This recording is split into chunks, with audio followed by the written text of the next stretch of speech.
శుక్లాంబరధరం విష్ణుం శశివర్ణం చతుర్భుజం ప్రసన్నవదనం ధ్యాయేత్ సర్వవిఘ్నోపశాంతయే. కార్తీక పురాణము 4వ అధ్యాయము. దీపదాన మహత్యము. కార్తీక పూర్ణిమ సోమవార ఫలం. జనకుడు ఇట్లు అడిగెను, వశిష్ఠ మునీంద్ర, నీ యొక్క వాక్సుదారసమును పానమును చేయుచున్నా నాకు తృప్తి తీరలేదు. కాన తిరిగి కార్తీక వ్రతపుణ్యమును తెలుపుము. ఆ కార్తీక మందు ఏ దానమును చేయవలెనో, దేనిని గోరి వ్రతము ఆచరించవలెనో చెప్పుము. వశిష్ఠుడు ఇట్లు పలికెను, పాపములను నశింపజేయునదియు పుణ్యమును వృద్ధి పొందించునదియు అయిన కార్తీక వ్రతమును ఇంక చెప్పెదను వినుము. కార్తీక మాసమందు సాయంకాలమున శివాలయమందు దీపారాధన చేసినచో అనంత ఫలము కలుగును. కార్తీక మాసమందు శివాలయములో గోపుర ద్వారమందున శిఖరమందున ఈశ్వరలింగ సన్నిధి యందును దీపారాధన చేసిన ఎడల సమస్త పాపములు నశించును. ఎవరు కార్తీక మాసమందు శివాలయంలో ఆవు నేతితో గాని, నేతితో గాని, నువ్వుల నూనెతో గాని, విప్ప నూనెతో గాని, నారింజ గింజ నూనెతో గాని భక్తితో దీప సమర్పణ చేయును, వాడే ధన్యుడు. వాడు ధర్మాజ్ఞుడు, ధర్మాత్ముడగును. పూర్వోత్తలోకములైన నూనెలు సంభవించినచో ఆముదముతో అయినా దీపమును సమర్పించిన ఎడల పుణ్యవంతుడగును. కార్తీక మాసమందు శివాలయములో మోహము చేతగాని, బడాయికి గాని, భక్తితో గాని దీపమిచ్చినవాడు శివప్రియుడగును. సందేహము లేదు. పూర్వకాలమందు పాంచాల దేశమందు కుబేరునితో సమానమైన ఒక రాజుగలడు. సంతానము లేక గోదావరి తీరమందు తపస్సు చేసెను. గోదావరి స్నానార్థమై పైపల మహాముని అచ్చటికి వచ్చి చూసి, రాజా, ఎందుకు తపస్సు చేయుచున్నావని అడిగెను. ఆ మాట విని రాజు, మునీశ్వర, నాకు సంతానము లేదుగాన సంతానము కొరకు తపస్సు చేయుచున్నానని చెప్పెను. బ్రాహ్మణుడు రాజుతో ఇట్లు పలికెను, రాజా, భక్తితో బ్రాహ్మణులను శివుణ్ణి సంతోషపెట్టుము, అట్లైన ఎడల నీకు పుత్ర సంతానము కలుగును. ఇట్లు పైపల ముని చెప్పగా ఆ రాజు విని ఆనంద సాగరమగ్నుడై నమస్కరించి ఇంటికి వెళ్ళి స్నానము చేసి అలంకృతుడై శివప్రీతిగా దీపదానమును చేసెను. పిమ్మట ఆ పుణ్యము చేతనే రాజు భార్య గర్భవతి అయి 10వ మాసమున 2వ సూర్యుడి వలె ప్రకాశించడి ఒక పుత్రుని గనెను. ఆ రాజు విని అధికానందమును పొంది, కార్తీక మహాత్మ్యము సత్యమైనది. ఈ కార్తీక వ్రతము ధర్మార్థ కామ మోక్షములనిచ్చెను. సమస్త భూతములకు కార్తీక మాసము శుభప్రదము అని వచించెను. తరువాత రాజకుమారునకు శత్రుజిత్ అను నామకరణము చేసి బ్రాహ్మణులను గోభూదానాలతో పూజించెను.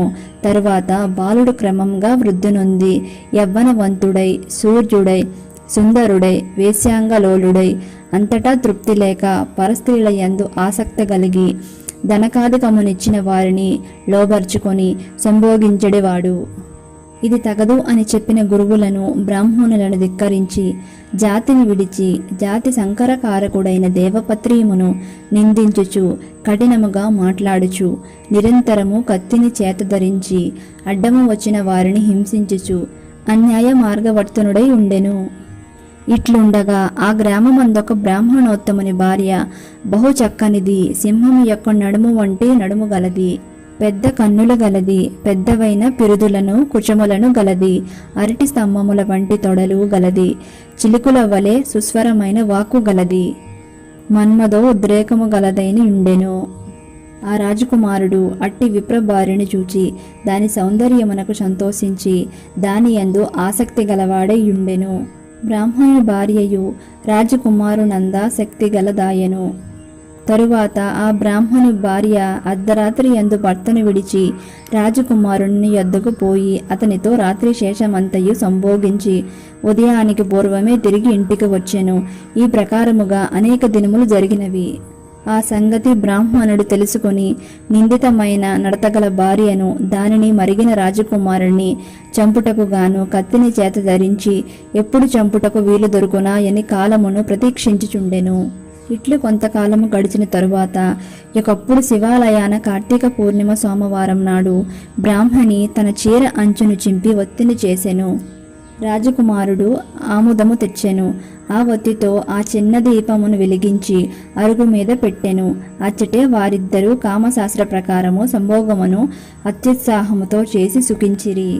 అంతా ఆ బ్రాహ్మణుడు కత్తిని ధరించి వెళ్ళి మారు వేషముతో జీర్ణ శివాలయం ముందు దూరి తలుపులు గట్టిగా బిగించి కత్తితో ముందుగా రాజకుమారుణ్ణి పొడిచి ఆ తర్వాత భార్యను నరికెను. అంతలో రాజకుమారుడు కొంచెం జ్ఞప్తి తెచ్చుకొని కత్తితో బ్రాహ్మణుని నరికెను. ఇట్లు పరస్పర వ్యాఘాతముల చేత ఆ జీర్ణ దేవాలయమందు ముగ్గురు మృతి నొందిరి. ఆ దినము కార్తీక పూర్ణిమ సోమవారము. దైవ వశము చేత అట్టి పర్వమందు ముగ్గురికి శివుని సన్నిధి యందు మరణము కలిగినది. అంతలో పాపహస్తులై యమకింకరులు వచ్చిరి. అంతలోనే రుద్రుని నేత్రాలతో భయమునిచ్చువారే శివకింకరులు వచ్చిరి. తరువాత శివదూతలు రాజకుమారుణ్ణి బ్రాహ్మణ భార్యను విమానం మీద నెక్కించిరి. యమదూతలు బ్రాహ్మణ్ణి గాలు కట్టి తీసుకొని పోవ ప్రయత్నించిరి. ఇట్లు తన భార్యకు రాజకుమారునకు కైలాస గమనమును తనకు యమలోక గమనమును చూచి బ్రాహ్మణుడు, శివదూతలారా, నా భార్య జారని, ఈ రాజకుమారుడు జారుడు గదా, నేను బ్రాహ్మణుడును, సదాచారవంతుడును కదా, ఇట్లుండా నాకీ గతి ఏమి, వారికా గతి ఏమి అని అడిగెను. శివదూతలిట్లనిరి, బ్రాహ్మణోత్తమ, నీవన్న మాట సత్యమే గాని అందొక విశేషమున్నదని చెప్పేదని వినుము. నీ భార్య పాపాత్మురాలు జారిణియు అయినప్పటికీ కామమోహము చేత కార్తీక పూర్ణిమ సోమవారం నాడు శివాలయమందు దీపారాధనకు గాను తన చీరను చించి వత్తిని చేసి ఇచ్చినది గాన దీని పాపములన్నీ భస్మములైనవి. ఈ రాజకుమారుడు దీపార్థమై ఆముదమును తెచ్చి పాత్రలో నుంచి ఇచ్చినందున క్షీణపాపుడైను. కాబట్టి కామమోహము చేతనైన శివాలయమందు దీపదానం చేసిన వాడు ధన్యుడు, సర్వయోగులందు అధికుడు అగును. కనుక దీపార్పణ చేత నీ భార్యకు రాజకుమారునకు కైలాసమును దీపదానము చేయనందుకు నీకు నరకము సిద్ధించినది. ఇది వరకు నీవెంత శుద్ధముగా నున్ననా వారితో సమానుడు గాలేదు. ధర్మ సూక్ష్మమిది అని చెప్పిరి.